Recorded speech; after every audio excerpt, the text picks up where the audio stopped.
As I fell asleep after finishing my evening recitation on the 9th November 2018, I felt my soul becoming light. Soon, I was flying towards heaven, and on the way I saw many heavenly gates. Each and every one of them leads to a different heavenly realm, all with complex paths. In the past, if not led by the Bodhisattva's golden light, when journeying around heavenly realms, I most certainly couldn't find my way to the hall of Guanyinpusa. Every heavenly gate is guarded by Dharma protectors of that associated realm and religious practice, and they all look different. As I felt myself distracted by the various heavenly gates, the golden light disappeared. I landed at the foot of an unknown heavenly gate, which was guarded by two heavenly children. I became disoriented because the golden light disappeared. I didn't know where to go. How do I get to the hall of Guanyinpusa? I asked one of the heavenly children. The child smiled. I can tell you, but first, you must answer one question. Pausing for a moment, I nodded. What is the darkest thing in the human realm? The child asked. I replied, a person's mind is always the darkest. Laughing, the child responded, isn't the black obsidian in hell the darkest? Why would it be the human mind? I replied again, the obsidian in hell is indeed very dark, but it is because of the darkness within one's mind that they can see such rocks upon their descent into hell. Still laughing, the child guided me through the gates. Inside, it looked like the Taoist palaces and temples you would find in the human realm. The structures were enormous and radiated a golden light. As I entered the palace courtyard, I saw a Bodhisattva who looked composed. Which way leads to the hall of Guanyinpusa? I got lost. I asked the Bodhisattva. There is a path here that leads straight to the hall of Guanyinpusa. Heavenly child, if you can answer a question, I'll take you there. The Bodhisattva replied. Again, I thought briefly before nodding. The Bodhisattva asked, which is more important, one's spirit or one's physical body? I replied, both are equally important. The Bodhisattva smiled and said, you are a Buddhist practitioner. How could you value your physical body so much and be so afraid of death? I replied, my master said that we must outlive this impermanent world to cultivate our inherent true nature. So one's physical body is certainly important in the human realm. Smiling again, the Bodhisattva told me, follow me, I will take you to the hall of Guanyinpusa. I heaved a sigh of relief, because if I got it wrong, I feared getting lost in heaven. That would be bad. Even in the human realm, my sense of direction was still extremely poor.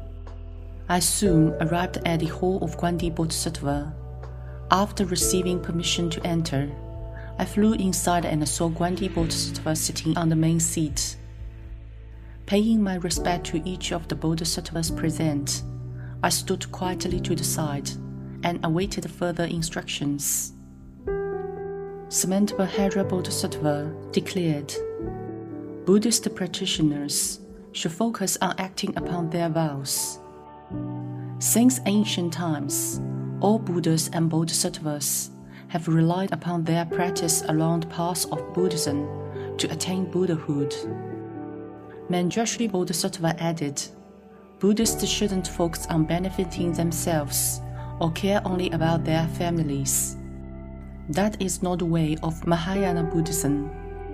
Since attaining Buddhahood countless kalpas ago, Guanyin Bodhisattva has been constantly manifesting the form of a Bodhisattva to spiritually awaken countless sentient beings and help them become liberated. Now that her Dharma door has been bestowed upon the human realm, it is being subject to slander and defamation from all around. Nevertheless, Guanyin Bodhisattva harbors no resentment, nor regret, and still views all sentient beings as her own children. Disciples of the Guanyin Citta Dharma door should help your master, Jun Hong Lu, to fulfill his grand vow, and together ascend to the four sagely realms. The Buddha said, "The profoundness of Buddhism is as deep as the oceans." The differences between Dharma doors and religious practices are like the heavenly gates you saw, all established according to different vows and circumstances. They were all created with the purpose of helping sentient beings to be free from affliction. All Buddhist practices have the same lineage. No one should use their limited views and understanding of the human realm to defame other people's practices. That is considered to be one of the 5 great misdeeds: patricide, matricide, killing an arhat, shedding the Buddha's blood, and causing schism in the monastic community.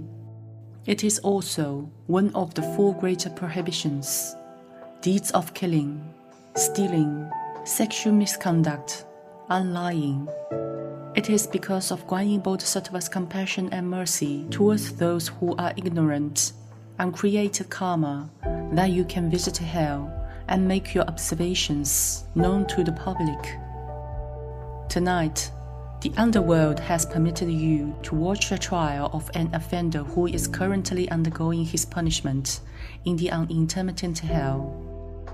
You may take your leave now and come back soon. The Bodhisattva sent my soul back to the human realm. On the night of 10th November 2018, I was taken to the underworld in my dream by the Dharma protectors. Leading in the hall of the king of hell was a deceased disciple who was completely charred. The king of hell told me that this offender was a disciple of Master Jun Hong Lu. Before he died, he stopped practicing Guanyin Citta Dharma door and committed many deeds of verbal misconduct regarding the Buddhist practice. He also broke his great vow, which was recorded as a severe form of false speech in the underworld, because it amounted to lying to the Buddha and Bodhisattvas.